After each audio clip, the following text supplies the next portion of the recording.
देखो यार, gold trading basically gold trading is not about charts. बहुत सारे लोग ऐसे हैं जो चार्ट्स के ऊपर फोकस करते हैं, बट मैं बोलना चाहूंगा चार्ट्स देखने के बजाय आप क्या कीजिए, आप बेसिकली फोकस कीजिए न्यूज़ को।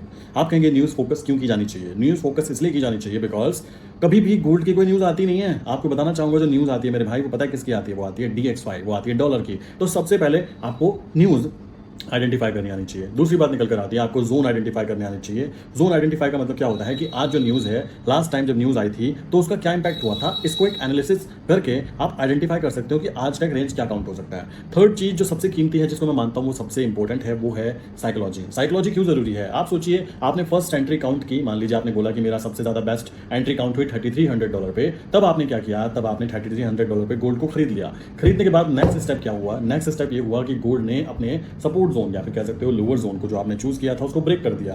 ब्रेक करने के बाद क्या होगा मेरे भाई? नेक्स्ट डे बेसिकली पहली चीज ये समझिए, एक दिन में एक ट्रेड की जानी चाहिए, और ये सबसे कीमती चीज है गोल्ड ट्रेडिंग के अंदर, बिकॉज गोल्ड आपको एक बार ही दिन में अपॉर्चुनिटी देगा, बार बार आप एंटर मत कीजिएगा। और हाँ, स्पेशली अगर आप फंडेड अकाउंट यूज करते हो तो ध्यान रखना, दिन में एक एंट्री करो, डिसेंट है, बिकॉज अगर आप बार बार एंट्रीज करोगे, मल्टीपल एंट्रीज करोगे, तो वहां पर आपका फंडेड अकाउंट कैंसिल भी हो सकता है। रीजन है, उसको मार्टिंगल स्ट्रेटेजी मान लिया जाता है। जो फंडेड अकाउंट ट्रेडर्स होते हैं उनकी केस की कंडीशन की बात कर रहा हूं।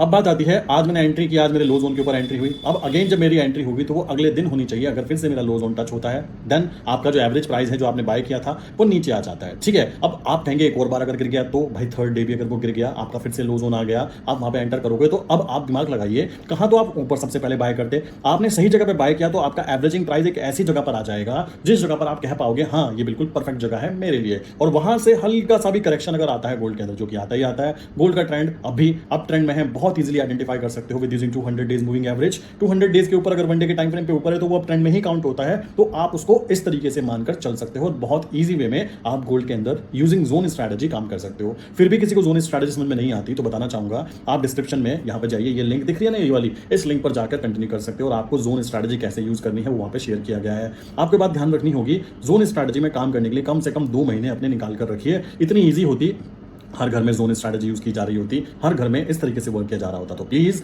जाइए, कंटिन्यू देखिए वीडियो को, आपको सब कुछ क्लियर हो जाएगा कैसे आप भी जोन स्ट्रेटजी को यूज कर सकते हो। आई विश यहाँ तक की बातें क्लियर हो गई होंगी।